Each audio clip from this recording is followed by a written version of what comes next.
नमस्कार, आदाब, सत श्री अकाल। मैं हूं देवेंद्र मिश्रा। आप देख रहे हैं डीएनए न्यूज़। चलते हैं खबरों के सफ़र पर और देखते हैं ताज़ा तरीन खबरें। क्या है ग्राउंड जीरो की रिपोर्ट, बताएंगे हमारे जिला ब्यूरो रंजीत छाबड़ा, जो दिन भर जिले में घटने वाली हर घटना पर बारीक नज़र रखते हैं।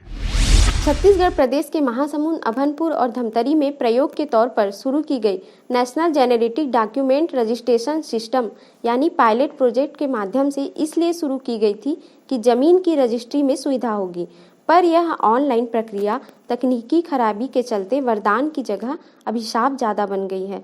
करीब एक पखवाड़े से कचहरी चौक स्थित सब रजिस्ट्रार ऑफिस में रजिस्ट्री कराने वालों की भीड़ बताती है कि ऑनलाइन प्रक्रिया उन पर भारी पड़ रही है।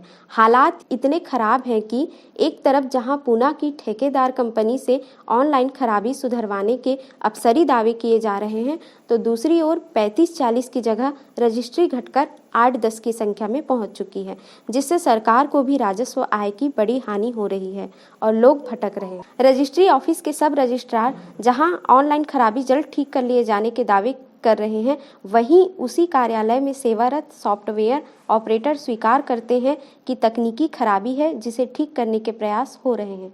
अब सर हम एनआईसी टीम से तो कोऑर्डिनेट कंटिन्यू कर रहे हैं और जैसे जैसे प्रॉब्लम हम बता रहे हैं वो लोग सॉर्ट आउट करते जा रहे हैं और वो लोग सॉफ्टवेयर को अपडेट करने में लगे हुए हैं, तो जल्द ही हो जाएगा सर।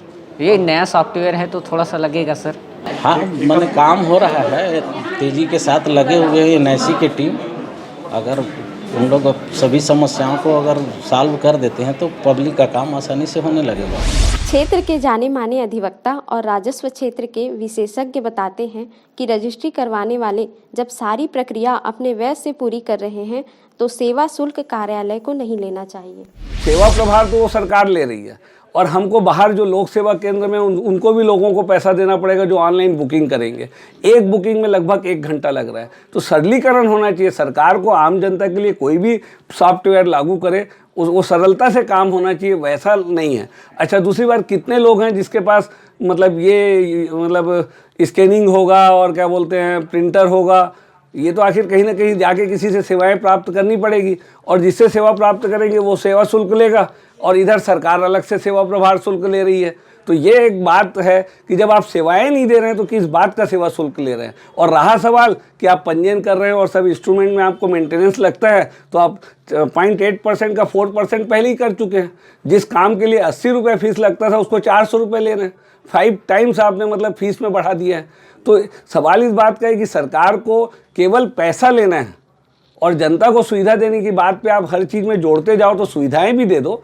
सेवा शुल्क पटाने में कोई विरोध नहीं कर रहा था, क्योंकि भाई आप सही में वहाँ से भी स्कैनिंग वगैरह कर रहे थे।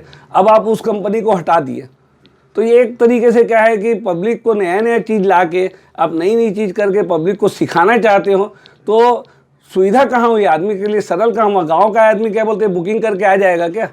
रजिस्ट्रार ऑफिस में जमीन की रजिस्ट्री कराने आने वाले बताते हैं कि ऑनलाइन पायलट प्रोजेक्ट योजना पूरी तरह फेल है, जिससे उन्हें भारी तकलीफों का सामना करना पड़ रहा है। 17 तारीख को पेपर तैयार करके दिया हुआ, 24 तारीख को ले देकर रजिस्ट्री हुई है।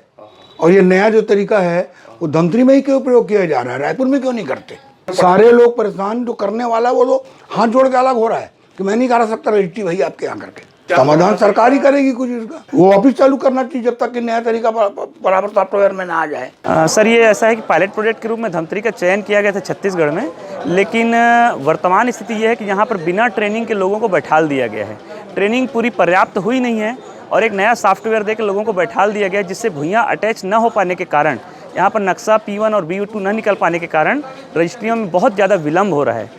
आदमी सुबह आता है 9 बजे 10 बजे से लेकर शाम तक रजिस्ट्री, 1 रजिस्ट्री 2 रजिस्ट्री 3 रजिस्ट्री हो रही हैं। जहाँ पर जो रजिस्ट्री 20 से 30 रजिस्ट्री रोज़ होती थी वो आज 3-4 रजिस्ट्रियों में सिमट के रह गई है, जिसके कारण सभी पब्लिक को बहुत ज़्यादा दिक्कत हो रही है और सरकार को भी राजस्व का बहुत ज़्यादा नुकसान हो रहा है। दूरस्थ ग्रामीण क्षेत्र से आने वाले ग्रामीण बताते हैं कि 25 किलोमीटर दूर से वे रजिस्ट्री की चाह में आते हैं और यहाँ आकर पता चलता है कि ऑनलाइन सॉफ्टवेयर में खराबी है, तो उन्हें परेशान होना पड़ता है। वो समय लगते हैं, 6-7 रोज हो गए हम लोग को। वो आप ये नहीं बने, चिंतित है या अनचिंतित है, ऐसे टाइप से वो बोले हो। मशीन खराबी कर जहाँ तक नहीं सर, खाना पीना ऐसी चीज़ें हराने बैठे बैठे एकदम हरारत लगती। यहाँ से 25 किलोमीटर। 25 किलोमीटर छुई, हाँ छुई, आना जाना करते हैं। हाँ। रजिस्ट्री ऑफिस में आई समस्या पर पत्रकार की राय है कि ऑनलाइन सुविधा उपलब्ध न होने पर शहर और गांव के लोगों को चॉइस सेंटर जाकर दस्तावेज पूरे करने पड़ते हैं, जिससे उन्हें अतिरिक्त आर्थिक हानि होती है। आदिकाल से जो रजिस्ट्री का सिस्टम था वो अब बदल रहा है। दुनिया डिजिटलाइज हो रही है और हर चीज़ इसी तर्ज पर बदल रहा है। ये भी ज़मीन रजिस्ट्री के क्षेत्र में संक्रमण काल कहा जाएगा। तो जो पूरा दशकों से जो परंपरा थी वो बदल रही है लोगों की, तो लोगों को इस बारे में पूरी जानकारी होने में ज़ाहिर है वक्त लगेगा, समझने में वक्त लगेगा। कमी जो रहेगी मुझे लगता है सरकार या प्रशासन की तरफ से, या मैं मीडिया को भी कहूँगा, मीडिया की तरफ से लोगों को जो जागरूकता पहुँचनी चाहिए थी इसके बारे में विधिवत जानकारी, पूरी जानकारी देने की जो नैतिक जिम्मेदारी है उसमें कहीं कहीं चूक हो गई, कमी हो गई। नतीजा ये हो रहा है कि रजिस्ट्री की संख्या में कमी आ गई है। जानकार लोग भी इसे समझ नहीं पा रहे हैं। मामला तकनीकी है और वो अगर कहीं ऊंच नीच होती है तो बाहर से उसके एक्सपर्ट आते हैं। तो बहुत सारी कमियां हैं और उसका नुकसान सरकार को हो रहा है राजस्व के तौर पे। रजिस्ट्री के विशेषज्ञ अधिवक्ता की राय है कि जब तक सॉफ्टवेयर खराबी दूर होकर ऑनलाइन प्रक्रिया बहाल नहीं हो जाती तब तक पुराने रजिस्ट्री सिस्टम से काम लिया जा सकता है। अधिवक्ता की राय है कि धमतरी को प्रयोगशाला बनाना कतई उचित नहीं है। मैंने तो इसका सुझाव दिया है महापंजीयक महोदय जी को कि जब तक नया सॉफ्टवेयर आपका अपडेट नहीं हो जाता है, पूरी तरीके से दुरुस्त नहीं हो जाता है, तब तक पुरानी पद्धति का भी विकल्प चालू रखना चाहिए जिसमें पहले पंजीयन हो रहा था। एक कारण तो ये है कि यहाँ विरोध करने वाले लोग नहीं है, ना जनप्रतिनिधि विरोध करते, ना नागरिक विरोध करता है।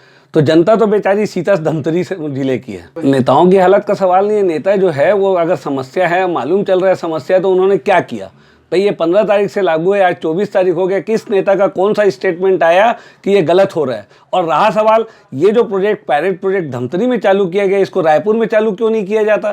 तब वहाँ के मतलब राजधानी में जो बड़े बड़े नेता बैठे हैं उनको समझ में आता कि प्रॉब्लम क्या है। हमारी आवाज़ तो रायपुर तक जाती ही नहीं है ना। तो इसलिए गंभीर है कि छत्तीसगढ़ ग्रामीण क्षेत्र है और जो 10 राज्यों में लागू हुआ है वो ग्रामीण क्षेत्रों में लागू नहीं हुआ। बॉम्बे, पुणे के लिए ये सॉफ्टवेयर बहुत अच्छा हो सकता है क्योंकि वहाँ की जनता और वहाँ के नागरिक यूज टू हो चुके हैं मतलब ऑनलाइन के। लेकिन धमतरी और रायपुर अभी यूज टू होने में टाइम लगेगा, लोगों को एजुकेट होने में टाइम लगेगा। मात्र ये है कि सरकार को इस पर संज्ञान लेना चाहिए। और अब ये पेपर में भी छपा कि भाई अधिवक्ताओं और दस्तावेज लेखक को इसकी जानकारी दी गई है। तो जानकारी पहले आप अपने अधिकारियों को दे दो ना, जो एक वहाँ बैठे जो सेवा प्रभार ले रहे हैं वो हमको वहाँ ठीक करके दे दे। और 2-2 दिन अगर एक रजिस्ट्री में और 5-5 दिन एक रजिस्ट्री में लगे और 3 दिन तक के पक्षकारों को वहाँ जाना पड़े तो बड़ी मतलब विडंबना की बात है। और जहाँ तक पंजीयन का सवाल है, बहुत गंभीर मामला है। अगर कोई वसीयत लिख रहा है और उसकी उम्र ज़्यादा है और अगर वो 5 दिन तक पंजीयन नहीं हुआ और इस बीच में वो टाएँ हो गया, तब क्या होगा? सत्य बात यही है कि बहुत परेशान होते, आदमी इतना ज़्यादा परेशान होते कि एक रजिस्ट्री पर 2-2, 3-3 दिन आए लगा थे।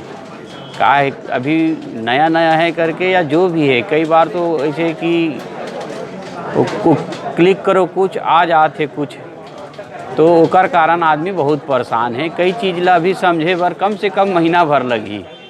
परेशान है ये जो कार्य है एकर पहली के कार्य से बहुत ज़्यादा कठिन और टाइम ज़्यादा लगत है काम में। पुराना सिस्टम बहुत बढ़िया रही से, ऑनलाइन सेवा जो देत रही है इतना सुंदर रही से। अब इला करे के बाद तो ईमानदारी से कहा जे काम 5 मिनट में हुए तो घंटा भर लगा थे। ऑनलाइन हो चुकी रजिस्ट्री की पूरी प्रक्रिया सॉफ्टवेयर में पंजीयन के बाद पक्षकार जमीन का विवरण फीड करते हैं, जिससे जमीन का बाजार स्टाम्प शुल्क और पंजीयन शुल्क जनरेट हो जाता है। पर पायलट प्रोजेक्ट फेल होने से जहां सरकार को राजस्व आय की हानि हो रही है, वहीं रजिस्ट्री कराने ऑफिस पहुंचे लोगों की तकलीफें कम होने का नाम नहीं ले रही हैं। ग्राउंड जीरो से DNA ब्यूरो आशा पंडित की रिपोर्ट। तो ये थी आज की खास रिपोर्ट। आपके अपने चैनल DNA में खबरों का सिलसिला कभी थमता नहीं। हम आपके लिए एक मुलाकात से लेकर आमने सामने की बहस और ख़ास मुद्दों पर परिचर्चा का प्रोग्राम लेकर आते रहेंगे। आप बने रहिए हमारे साथ। जय छत्तीसगढ़, जय धमतरी।